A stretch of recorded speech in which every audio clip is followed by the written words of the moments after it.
The forest is a place of mystery, a vast, untamed wilderness where the trees whisper secrets and shadows stretch unnaturally in the moonlight. But among the rustling leaves and distant howls, there are stories. Stories of something that watches from the darkness.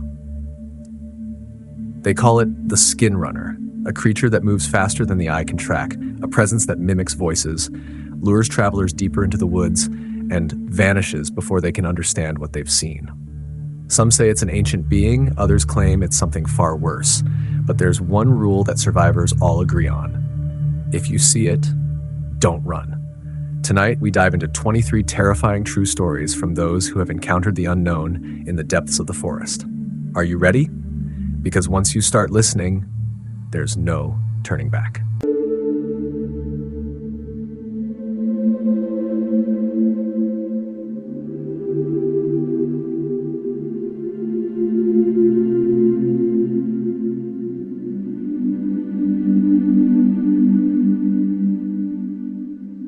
My husband and I are a team of wildlife biologists, specializing in large predator tracking and population studies. We will often find ourselves camping in remote areas for days at a time, while collecting data and setting up trail cameras. A few months ago, we were assigned to a project in Yellowstone National Park. The goal was to gather information on wolfpack movements and their impact on the local ecosystem. It was supposed to be a routine trip. We had done this countless times before, but what happened during those 3 days in Yellowstone still haunts me. We arrived at our designated campsite on a Tuesday afternoon. The weather was perfect, with clear skies, a light breeze, and the promise of a starry night ahead. As we set up our tent and equipment, I remember feeling excited about the work we'd be doing. My husband, I'll call him Tom here, was in high spirits too, cracking jokes about how we should open up a 5-star wilderness resort with our expert tent pitching skills. After a simple dinner of dehydrated camping meals, which Tom insists they're getting better, but I'm not convinced, we sat by the fire, going over our plans for the next few days. The sun had set by then, and the forest around us came alive.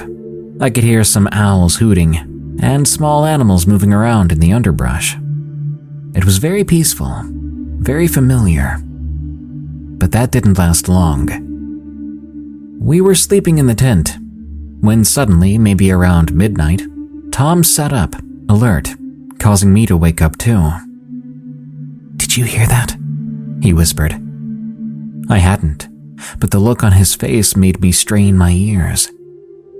There it was, the unmistakable sound of footsteps, slow and deliberate, moving through the trees near our campsite. Tom grabbed his flashlight and stepped out of the tent. I watched as his beam of light cut through the darkness, sweeping through the tree line. Nothing, and the footsteps had stopped. Probably just a deer," Tom said, as he crawled back into the tent, but I could tell he wasn't convinced. This scene repeated itself 3 more times throughout the night. Each time Tom would hear the footsteps, go out to investigate, and find nothing. By the time dawn broke, he was exhausted and on edge. "I swear," he said over his 3rd cup of coffee in the morning, "those weren't animal footsteps. They sounded human." I tried to reassure him, suggesting it could have been another camper, maybe even a park ranger doing nightly rounds. But deep down, I agreed, something felt off. Why wouldn't they respond when Tom called out to them? Why did the sounds always stop just as he went to investigate? Despite his lack of sleep, we had work to do. We spent the next day hiking to our research sites, setting up cameras, and collecting samples. Tom was quieter than usual. His eyes were constantly scanning the trees around us. I caught myself doing the same, that vague sense of unease growing stronger every hour that passed. It was mid-afternoon when things took a turn from unsettling to downright terrifying. We were checking a trail camera we'd set up a while back when Tom froze. His hand gripped my arm. "Look," he whispered, pointing to a clearing about 50 yards away. At first, I didn't see anything, but then a figure stepped out from behind a large pine tree. It was tall, impossibly tall, and thin too, with limbs that seemed too long for its body. For a split second, I thought it was just a trick of the light, shadows playing on a tree trunk of some sort. But then I saw it move. The figure's movements were jerky and unnatural. They reminded me of a marionette being pulled by strings. It took 3 long strides into the clearing, its head swiveling in a way that made my stomach churn. Then, as suddenly as it appeared, it was gone, melting back into the shadows of the forest. Tom and I stood there, rooted to the spot. When I finally found my voice, it came out as a hoarse whisper. "What was that?" "I don't know," Tom replied, his face pale. "But I think we should head back to camp. Now." The walk back was tense to say the least. We moved quickly, constantly looking over our shoulders. Every snapping twig or rustle of leaves made us jump. By the time we made it back to our campsite, the sun was setting, casting long shadows across the ground. Neither of us had much of an appetite, but we forced down some food anyway, knowing we needed the energy. We didn't talk much. Not much to say, I guess. We knew that we'd both seen something that shouldn't exist, or some sort of illusion that really freaked us out. As darkness fell, we retreated to our tent. Tom insisted on staying up to keep watch, but I could see he was running on fumes. Eventually, sheer exhaustion won out, and we both drifted into an uneasy sleep. I'm not sure what woke me up. A sound, maybe. Or maybe that prickling sense of wrongness that had been following us all day. What I do know is that when I opened my eyes, Tom was gone. Panic seized me. I fumbled for my phone, activating the flashlight app with shaking fingers. The tent was empty, Tom's sleeping bag pushed to the side. "Tom?" I called out, my voice trembling. There was no response. Heart pounding, I unzipped the tent and stepped outside. The night was cool and still. All I could hear was my own breathing. I swept the flashlight beam across our campsite, seeing nothing out of place so far. "Tom!" I called again, louder this time, still nothing. Memories of the strange figure we'd seen flooded my mind. What if it had taken Tom? What if he was out there somewhere hurt or worse? I started towards the tree line, my legs feeling like lead. The beam of my flashlight seemed pathetically small against the vast forest. I'd only gone a few steps when I heard it. Footsteps behind me, coming from the direction of our tent.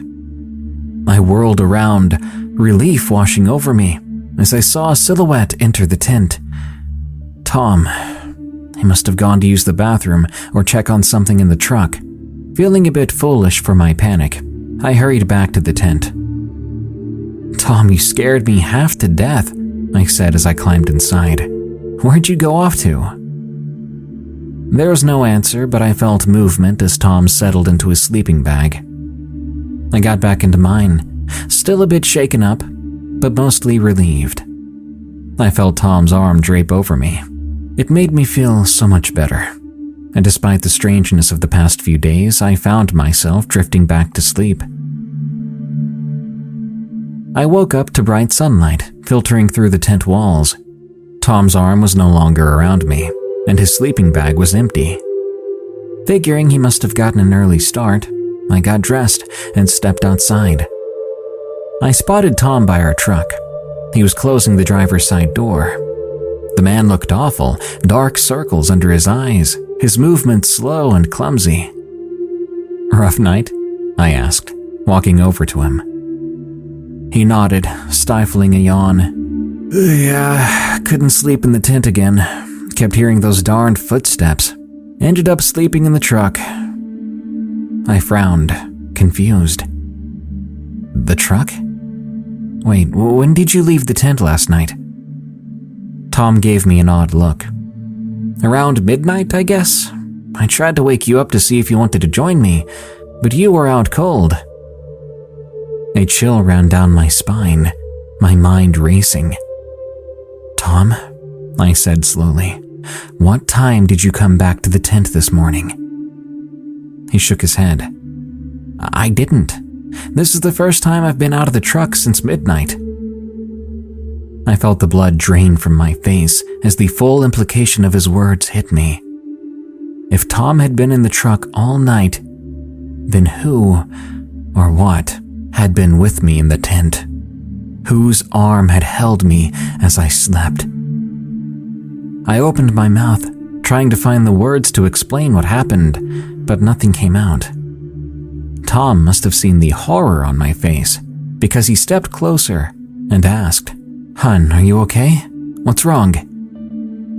I took a deep breath, my voice barely above a whisper as I replied, There was someone else in our tent last night. We left Yellowstone that day, abandoning our research project. We requested a transfer to a different area, citing personal reasons. Tom and I keep the story to ourselves, afraid of what other people might think, but knowing that our experiences were very real. And we know that that thing wasn't exactly human. Even when I write this now, I feel the phantom weight of that arm on me.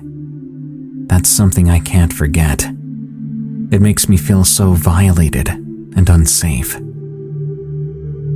I try not to wonder, but still I do. What would have happened if I had turned to look at that thing lying next to me in the dark?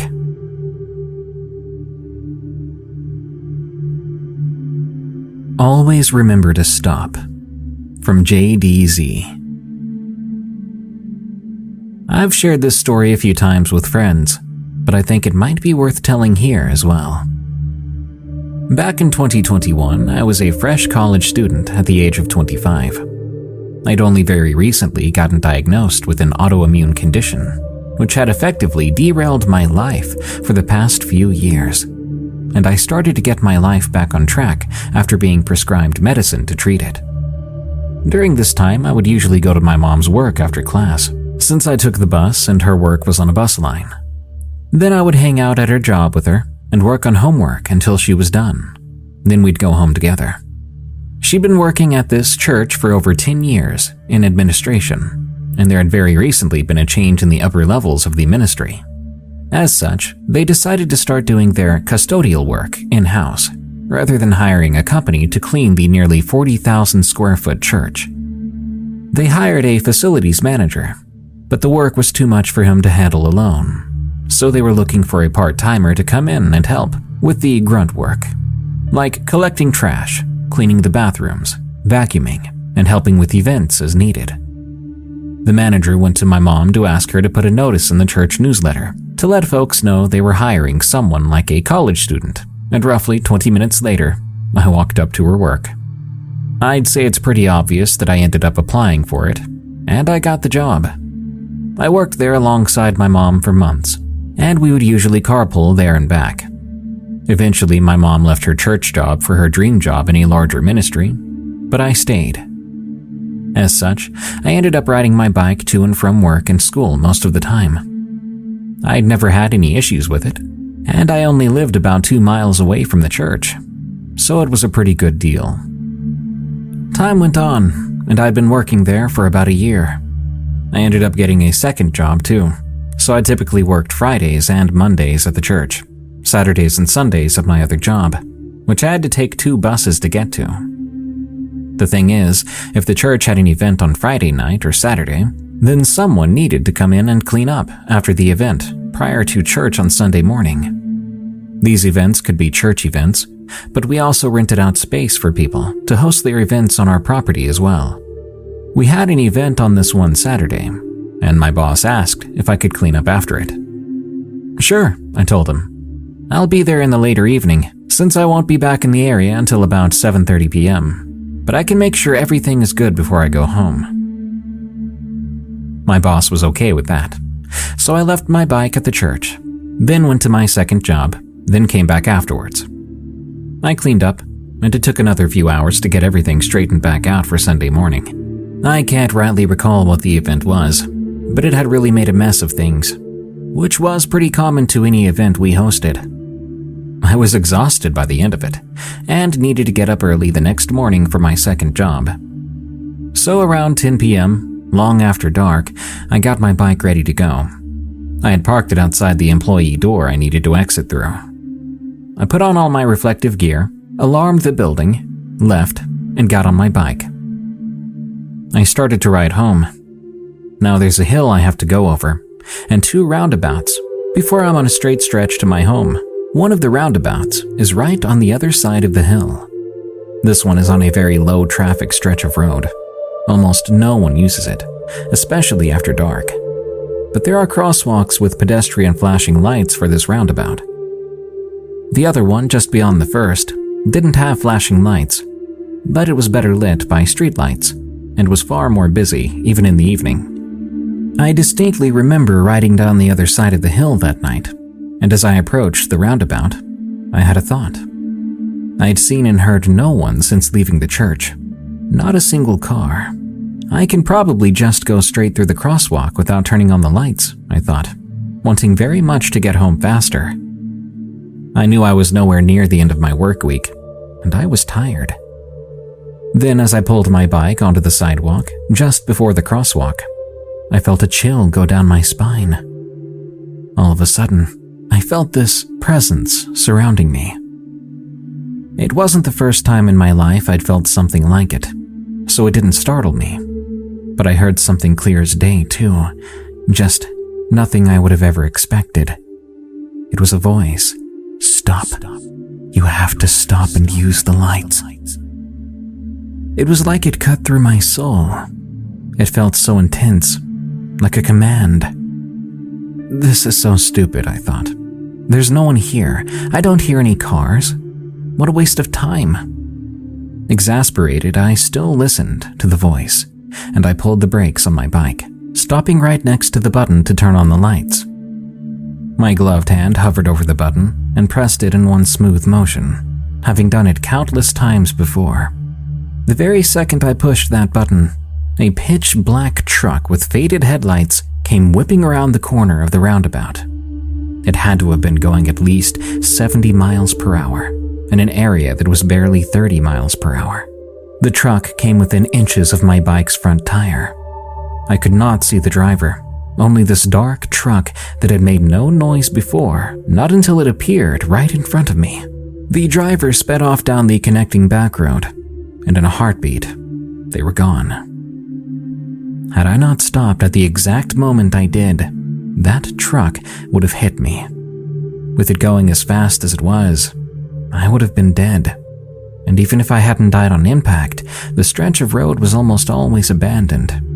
If the truck driver had hit me and they themselves had not called an ambulance, I would have died waiting for help. I still remember the smell of its exhaust and how difficult it was to breathe. I was shaking. I didn't want to be in that area any longer than I absolutely had to. So I rode my bike through the crosswalk and through the next roundabout's crosswalks as well. This was a common spot for me to stop when I needed a break before making the final stretch home, and I knew I was pretty much safe there. That's where I stopped and broke down. I was incredibly scared and shaken. I'd had some close calls before. It even crashed my bike a few times. But I'd never been that close to, well, death. I cried for a few minutes, getting it out of my system, before I wiped my face clean and drank some water to calm down. I rode my bike the rest of the way home. I didn't sleep well that night, but as the shock faded, I was so incredibly grateful to be alive and that voice had warned me. I honestly think it was some sort of guardian angel directing me to do the one thing that would keep me safe that evening. Suffice to say, I've never once gone past a crosswalk without stopping and turning on the lights ever since that night.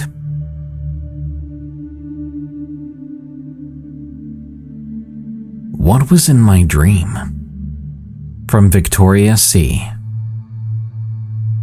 This story takes place during my sophomore year of college, during the 2014 through 2015 school year. At the time, I was working as a resident assistant, or an RA, as many may be familiar with. I lived in one of the newer buildings just off the main campus, and I had a suite type of living arrangement. I had my own room, and I shared the suite with a few other people who had their own rooms, and we shared the living spaces. The amenities of this building were nice, and I enjoyed my stay in these living arrangements. There was nothing wrong with the space itself, but rather one of the suite mates, who did things and had certain practices that made me wonder to this day if they affected some of my dreams. Before I get into the interaction with the suite mate, I wanted to talk about what happened the summer before I moved into this building and met him. Unfortunately, after a 10-year battle, my beloved aunt died of cancer. It was a very difficult time for my family and I. We were with her till the very end. This occurred about a month or two before I had to move into this building and was very fresh on my mind. I thought starting a new year of college would help me reset, maybe take my mind off of the events of the summer. I was also very excited to be in a more social position as an RA and be living in a suite with multiple people. I thought it could make me feel less alone, put me in more social situations without me having to go out and seek parties, as we would have a few parties in our suite. While all this was true, as I got to know more about one of my suite mates, let's call him Willie, I became increasingly wary of him. At first, I thought he was wonderful.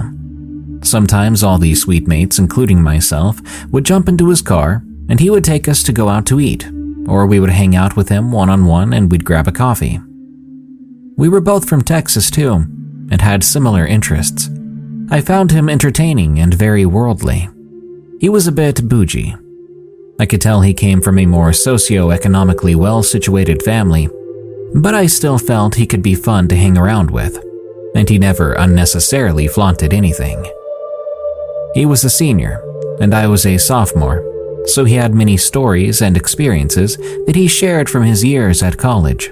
This college. As I got to know him, I started to notice things that were a bit off-putting, but not yet red flags. One time I was sitting with him on the sofa, and we were talking about art. He began to express how much he liked drawing human faces and was excellent at facial proportions. The conversation then turned in a weird way when he began to intensely look at my face, came in closer, and talked about how much of an expert he was at facial proportions to the point where he could really tell if somebody had a symmetrical and proportionate face.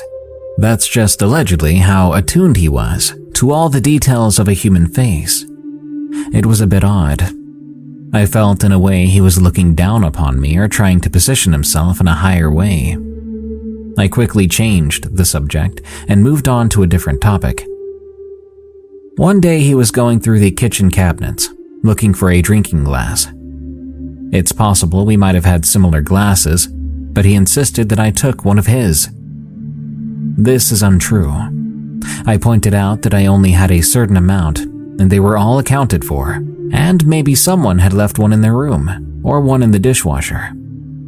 He didn't seem to believe me, and he walked off hastily. Again, I didn't think too much of it, other than he just seemed to be in a bad mood, and maybe genuinely thought I'd taken something. But again, I hadn't.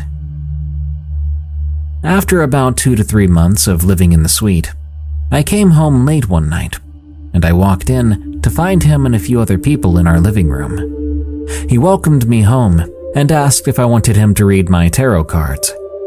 I had heard of tarot cards, but had never tried them or dabbled in any of that before. He said that he would do readings for his friends and had just done some for our other suite mates. I was in a social mood, and so I decided why not. What could it hurt? This proved to be a mistake. He read my cards. I don't even recall what cards were shown or what his interpretation was. I thought it was all lighthearted fun.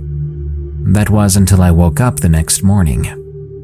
I recalled a nightmare from the night prior, a terrifying nightmare that I still think about to this day. The nightmare entails me lying in my bed as I was when I went to sleep the night before. On my left side, there was an individual in a chair sitting right next to my bed. The thing that scared me most was this individual was not just any person. It was a depiction of my recently deceased aunt. I could tell it wasn't truly her though. My beloved aunt would never do anything to scare me in this way. The way she was depicted by whatever thing was taking her form was shadowy, as if there was a deliberate shadow over half of the face of the thing. There was a noticeable greenish hue to its skin. I understand at the moment of my aunt's passing, her skin color did take a small tonal change into a near greenish color. I think that could have been due to the chemotherapy or other chemical processes in the medication she was taking, but I'm unsure. But I vividly remember this sickly green hue on the skin of it. The entity sat next to my bed. It was very stiff and robotic in the way it moved. If I recall correctly, the face was pretty natural. I believe it wanted me to believe it was my aunt. It began to extend one arm out towards me and formed its hand as if pointing. I can't recall if it had a really long arm and fingers, or if it had a stick, but as I lay there in bed, it began to poke me on the left side of my ribs and abdomen repeatedly with its extended finger or stick. I don't know how long it lasted. When I woke up in the morning, I remember immediately noticing a sore sensation on my left side, exactly where I'd been poked in the nightmare. It was at this moment I realized this was not any other form of nightmare, but something actually might have come in my sleep to mimic my aunt. Whatever it wasn't good. I remember feeling uneasy when I came to this realization. I knew I had a lot to do that day, so I ignored it and I continued to get ready. As the weeks went by, I was hanging out with my friend Dan. Dan was also a sophomore. Coincidentally, I had learned that Dan had dated Willie the previous school year. Dan told me that Willie was also living in that same building the previous school year, and at one point had hosted a seance. Dan casually told me that while they were all at the table in the sweet kitchen, with Willie hosting the seance, the lights began to flicker uncontrollably, and the room felt like it was shaking. They all got scared and immediately stopped the seance. Dan also told me some things that made me believe Willie might have been into dark magic. I didn't know this until after that tarot card reading. From what I've learned from a friend in the spiritualist community, the quality of the person doing the tarot card reading can affect what happens to the person receiving the reading, as in the energy of the reader matters. I've wondered for years if Willie's involvement in black magic opened me up to experiencing something sinister that night. Since then, I've never had any type of nightmare even similar to that. That nightmare felt very real and very intentional. It made me feel disturbed. It felt like it was testing me, prodding at me. But when I woke up in the morning feeling that real soreness in the same area, I realized this might be beyond a generic bad dream or even sleep paralysis. I had sleep paralysis many times, and it never manifested in this way. I was not unable to move or speak, nor were there sounds of screaming by my ear that I would normally have during sleep paralysis. It was like I was just in my sleep, watching this happen to me. I felt it wanted me to believe it was my aunt. I was disturbed that something would try to depict my aunt in such a sickly and disrespectful way. There was nothing about that figure that was in any way related to her mannerisms or who she was as a person during her life. At the time, particularly the first 5 months of the school year, I had a mixture of sleep paralysis type situations. And at this time, I was having a persistent nightmare of a green smoke that would show itself in the face of a skull, trying to get inside my head. In my sleep, I could feel my brain almost vibrating and tingling as this greenish, smoky face would try to enter through my forehead. This happened 3 or 4 times. It even happened when I went back home. I understand grief can do a lot to a person. I believe that sleep paralysis and maybe even this greenish form that would appear at times could be symptoms of stress. But the figure in my bed was unmistakably different than anything I've ever experienced before or after. My relationship with Willie became more and more distant. I never confronted him about it because I wanted to forget about the situation, and as mentioned earlier, I became wary of him. With my busy schedule and him becoming more and more persnickety, I didn't feel a strong need to associate with him as much. Sometimes I could hear his conversations with his roommate, and frankly, he could say mean things about people. As the year went by, he became more judgmental. He would complain about the college quite often, and he seemed very unhappy. He just wanted to graduate.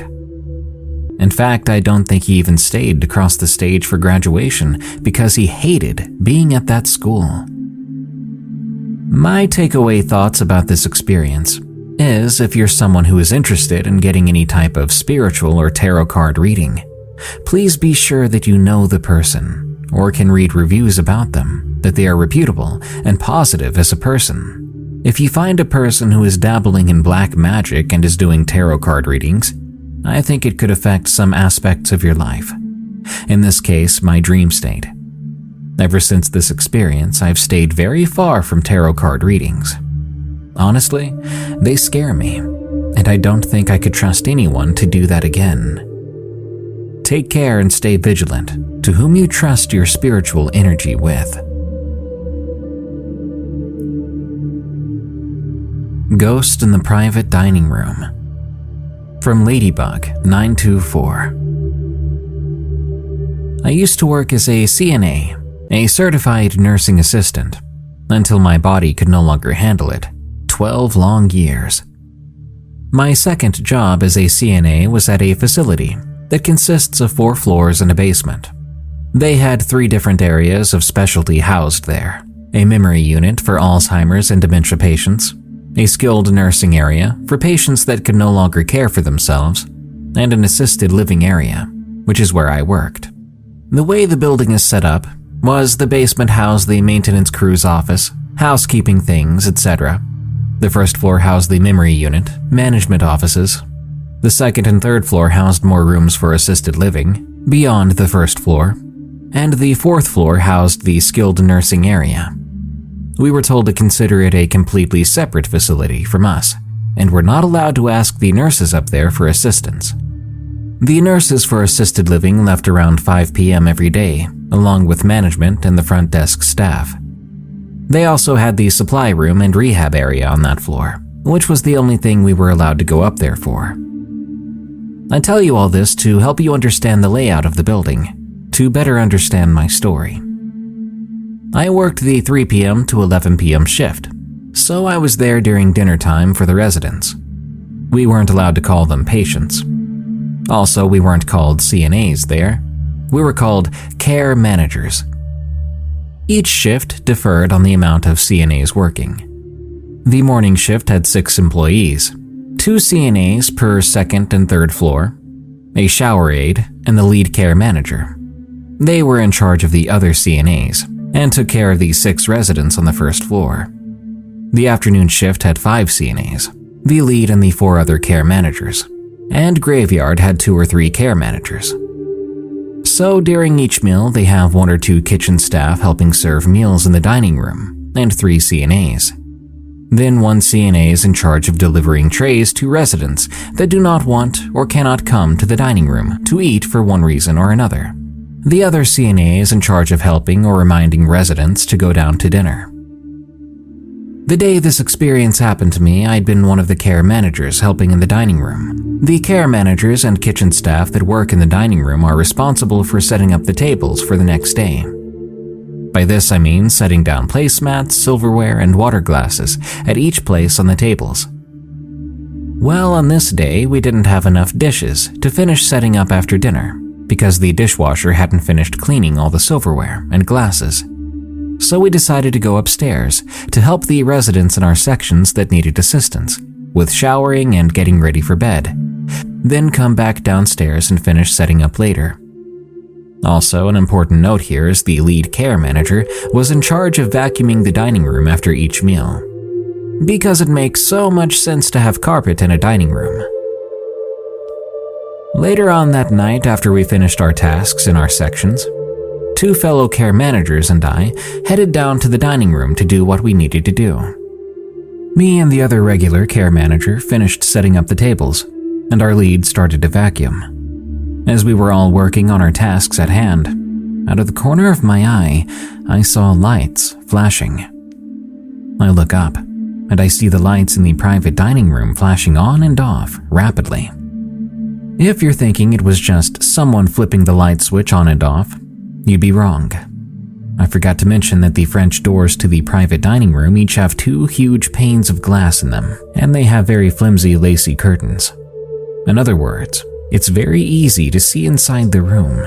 Also, the light switch is located in a position where if someone was standing there flipping it on and off, you would see them quite clearly.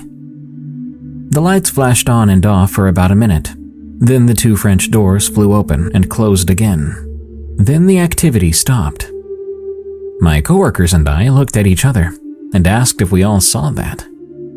We each confirmed we had, and decided to hurry up and finish so we could get the heck out of there. After that, I didn't like going down to the kitchen or dining room by myself after dark. There were other strange things that happened there to other coworkers that couldn't be explained, but it doesn't surprise me as much as that did. Also, considering how many people died there, I'm surprised I didn't encounter more paranormal activity while working there. Good luck to anyone who works at a residential facility at night. Terrifying walk home, from Steph. I was 20 years old and a sophomore at college in Southern California when this happened. It was a Thursday night, and I had just worked the closing shift at my campus's coffee shop. That particular night, my coworkers and I headed over to the taco place next door for a few beers and some food. For context, most of my coworkers were students, either at the university or one of the local community colleges. Everyone was cool for the most part, so it was pretty typical for us to go for drinks or smoke in the parking lot after closing up the cafe to chat, joke around, and decompress at the end of a long, busy shift. Despite our late closing hour, we usually had a constant stream of customers right up until we locked up at midnight. College students and their late-night caffeine needs, after all. This night was a little different, though, because one of the usual closers had called out sick. My manager had called around to see if someone could cover him. And that's how we ended up closing with Eric. On the one hand, I was grateful because every time I'd had to close while we were short a worker, we would leave the cafe nearly an hour later than usual. On the other hand, I really wished that it had been anyone but Eric who had agreed to come in. While most of my male coworkers were great and treated me like a sister, Eric was the one coworker who had always unsettled me slightly. He was older, probably in his early 30s. He usually worked the midday shift. Because of my classes, I almost always worked the closing shift, so we would often overlap by a few hours. At first, I thought nothing of him and assumed he was a graduate student, or maybe just a random local. I was friendly and cordial with him, like I am to all my coworkers, but the more we worked together, the more he made odd comments and jokes around me. I remember he once offered me a sausage breakfast sandwich that had been left uncollected on the pickup counter. When I declined, he smiled weirdly at me and said, "Are you sure? I thought you'd want it." Then he winked at me. I told him that I was sure before turning and walking away. I thought that was weird. Being a young bunch of mostly students, we messed around a lot at work, so I thought maybe he was trying to make a joke and it fell flat.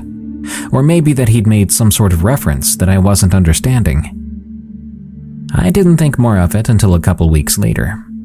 We'd just gotten the first shipments of the cookie straws. Yes, actual cookies in the shape of straws, which we'd be selling all summer. My coworker broke a few into pieces so we could all try them. After sampling the cookie, I got back to my closing duties of preparing bottles of caramel drizzle and whipped cream for the next day. Eric was preparing drinks at the espresso bar. When he came closer to where I was working to use the blender, he said to me, "Hey, I bet if we had a cookie straw eating contest, you'd be able to fit the most in your mouth." I don't remember exactly how I reacted. I was somewhat taken aback. I probably just awkwardly laughed it off. I thought about his strange words for the rest of my shift. The joke didn't really make sense. An eating contest is obviously different from a stick as many in your mouth as you can contest, but despite my naivety, I understood what he was trying to get across. Like I said, my coworkers would joke around a lot, and sexual jokes were not uncommon. I tried to brush it off, thinking I had no other choice because it wasn't a big deal. These strange encounters weren't over though. A few weeks later, when I was eating a banana in the back, scrolling on my phone, he joked that I could probably fit the whole thing in before grabbing a sleeve of cups and heading back to the front. Later that same night, over drinks, after Eric was gone, I asked my other coworkers what they thought of him. None of them said they had any issues with him, just that he was a quiet guy who didn't interact with them much. I thought about repeating his idiotic jokes to them, but decided against it. I didn't want to seem like I was blowing anything out of proportion. All that background happened a couple months ago. Shortly after the banana incident, we hired a new barista, and Eric was moved to the opening shift, so we no longer overlapped, much to my relief, until now. That brings us back to this Thursday night. My coworkers and I had already been planning to get drinks after work, so one of them cordially invited Eric, and he agreed. I tried to interact normally with him throughout the shift, but something about the way he kept looking at me unsettled me. While I changed the trash bins in the lobby, I would turn around in time to see him staring right at me before he turned back to whichever drink he was making behind the counter. We even made brief eye contact a few times. When I began sweeping the lobby, I noticed him staring again. When I came behind the counter to sweep, he suddenly turned to me and asked, "Need a ride home tonight?" No thanks," I responded reflexively. I would often accept rides from my coworkers home, as I lived a couple miles off campus, but the thought of taking a ride with this guy sent a shiver down my spine. He didn't respond to this, and continued to stare as I quickly finished up sweeping. By the time we were locking up and heading next door for drinks, I was contemplating just going straight home. I simply didn't like being around Eric. His presence gave me a knot in my stomach. But when I floated the idea of bailing to my other two coworkers, they begged me to stay for at least one round on them. As an underaged and broke college student, I rarely looked at a gift horse in the mouth, so I agreed. Plus, I again figured that I was probably overreacting to some degree. Sure, Eric was a little off, but he was probably just a socially awkward, harmless guy, right? That night, we opted for a bottle of white wine to go with our usual huge basket of chips and salsa. One of my other coworkers, named Chris, tried to make friendly conversation with Eric. That's when Eric first mentioned his fiancée, and I felt the knot in my stomach lift partially. Thinking back now, it was naive of me to think this new information was evidence that I really had been reading too deeply into his comments and looks from before. Regardless, in the moment, I was more at ease, figuring he just had an unfortunate and immature sense of humor. So I stuck around when someone ordered a second bottle of wine. This time it was pink. I was feeling pretty warm and loose by the time the taco place closed, and we had to leave. We all said goodbye, and Chris and I walked over to the bus stop and waited together. We both lived off campus, and I always took the bus. Most nights, Chris's girlfriend would come pick him up after work, but she was out of town that week for some reason. Even at this hour, there were usually still a few college students milling out and about so close to campus. But Chris's presence put me even more at ease. We boarded the city bus a few minutes later. The bus was less than half full, so Chris and I sat in 2 seats beside each other and continued to chat. I lived further out from campus than Chris, so when we got to his stop and we said goodbye, and I watched as he climbed off the bus and into the night, I popped my earbuds in, resuming the audiobook I'd been listening to on my way to work. I should let you know here that when I was younger, I had a bad habit of not paying much attention to my surroundings when I was out. So I sat there and looked out the window for the remainder of my ride. I rang the bell when my stop was next and stood to get off the bus as it came to a familiar curb. As I exited from the front door, I noticed someone in a dark hoodie getting off the bus from the side exit. My stop wasn't a busy one. At this hour, more often than not, I would be the only one getting off the bus here. But still, I didn't think much of it as I began my 20-minute walk home. At the time, I lived in a residential area with lots of houses and apartment complexes. It was much cheaper to live out here than closer to campus. I was just enjoying my audiobook when the chapter came to an end, and I paused it. Then I heard it. Footsteps behind me. I glanced over my shoulder, feigning to look at a sign as I passed it. I glimpsed a dark figure a few hundred feet from me, walking in the same direction, on the same side of the street. The figure seemed to keep a steady distance, but I could feel my heart rate quicken. It was probably just another person heading home, I told myself. Yet, unease settled in my gut, reminiscent of the feeling I'd had around Eric. I tried to shake it off, telling myself I was being paranoid. I picked up my pace slightly, hoping to create some more distance. I took out one earbud, listening for the sound of footsteps. They quickened too, matching my speed. My mind raced with thoughts of the strange comments and the unsettling stares from my coworker earlier. I turned at the next corner, hoping to lose whoever it was, but the footsteps turned with me. My apartment complex was only a few blocks away now. I glanced back again, and the figure was closer. I could make out the shape of the hooded person, their face still obscured by the shadows. My pulse pounded in my ears, my mind screaming at me to move faster, and I obeyed, no longer caring about appearing paranoid. Suddenly I heard a voice, gruff, gravelly, and deep as it called out, "Need a ride home, Stephanie?" My blood ran cold then. This person knew my name. The voice sounded strange, as though a man was trying to disguise his normal voice. I knew in my gut it was Eric. My breath came in ragged gasps as I broke into a full sprint towards my blue building. I desperately fumbled with my keys, my hands shaking uncontrollably. The footsteps grew louder, closer, and I managed to unlock the door and slam it shut behind me, locking it with trembling fingers.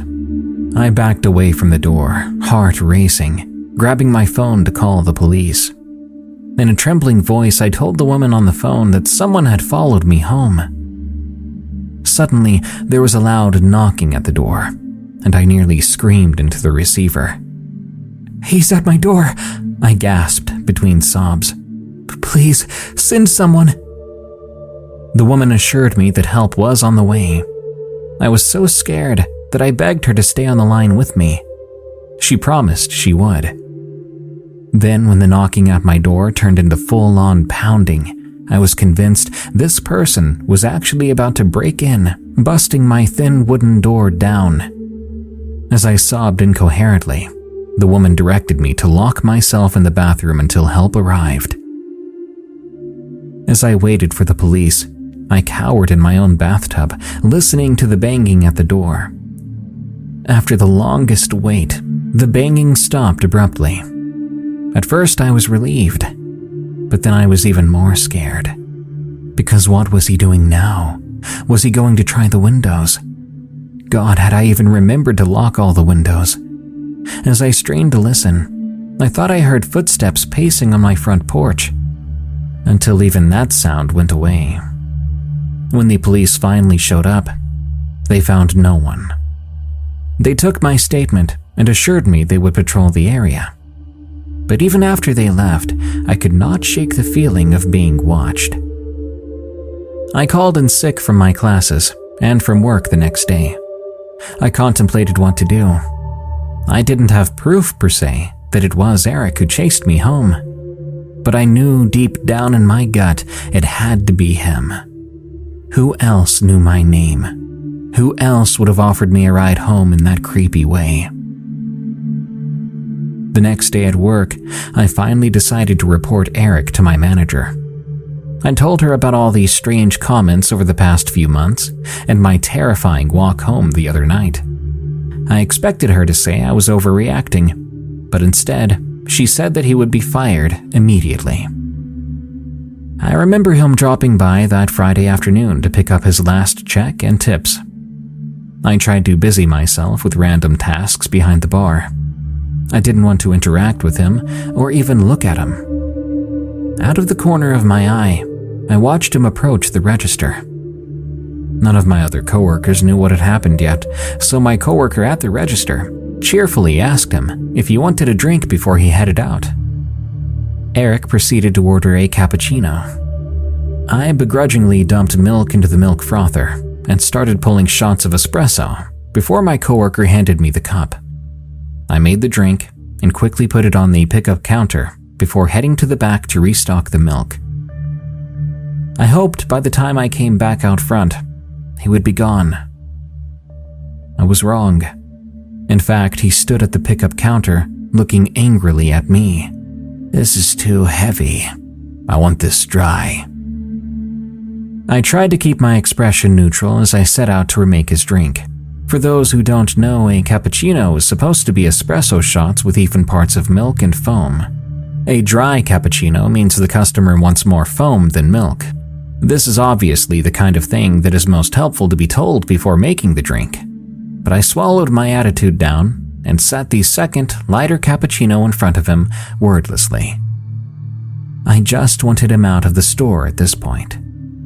He picked it up. "Still too heavy. I want it bone dry." My jaw tightened. I was irritated, and it was obvious what he was doing. A bone-dry cappuccino means the person essentially wants only foam with their espresso. I said nothing as I dumped the prior two drinks in the sink and set about pouring even more milk. I steamed 2 pitchers full and painstakingly separated the foam from the milk with a spoon. I nearly threw the drink down on the counter at him and told him to have a good day in a tone that suggested I would not be remaking his stupid drink again. I turned away to tidy up the bar and noticed him lingering there at the pickup counter for a few more seconds before leaving. For a while, I feared that he would come to the cafe while I worked or follow me home again. But week after week passed and he didn't show back up. After a while, I assumed it was over. Until around 4 months later, I found a note tucked into my front door frame. I figured it was my lease renewal from the landlord. I grabbed it on my way in, locking the door behind me. After settling in, I absent-mindedly remembered the notice at the door and unfolded it. I swear my heart stopped. In a neat, almost childlike script, the paper read, "Why did you tell on me?" I was genuinely terrified. I knew getting the police involved would be unlikely to be helpful for me, as I had no way of proving who this note was from or that Eric had even followed me home in the first place. I started to spend most of my nights at friends' houses until I saved up enough to move closer to campus. A few months after that, I found a new job on campus. I was sad to leave my coworkers at the cafe, many of whom I was close with at that point. But I couldn't stand the anxiety and paranoia that Eric would show up again or appear behind me on one of my walks home. Thankfully, I never saw Eric again. Even now, years later, I still get that unshakable feeling that someone is watching me or following me. When I walk home alone, I find myself constantly checking over my shoulder, my heart quickening at the slightest sound behind me. Looking back, I wish I had trusted my instincts and reported Eric's behavior to my manager and the authorities sooner, instead of brushing off my unease and convincing myself that it was simply nothing. Maybe then, I could have spared myself from the nightmares I've had since.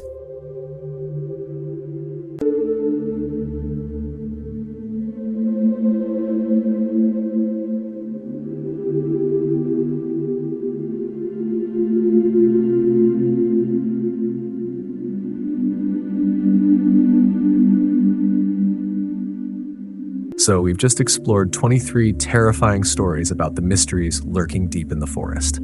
Are these entities just myths, or is something truly hiding in the shadows, watching us? The answer remains unknown, but if there's one lesson to remember, it's this: if you see it, don't run. If you enjoy horror and mystery stories like this, don't forget to hit the like button, share, and subscribe to the channel so you won't miss the next episodes. And if you have your own eerie experience, leave a comment below. Who knows, your story might be featured in a future video. Always stay vigilant when you step into the woods, because something might be watching you.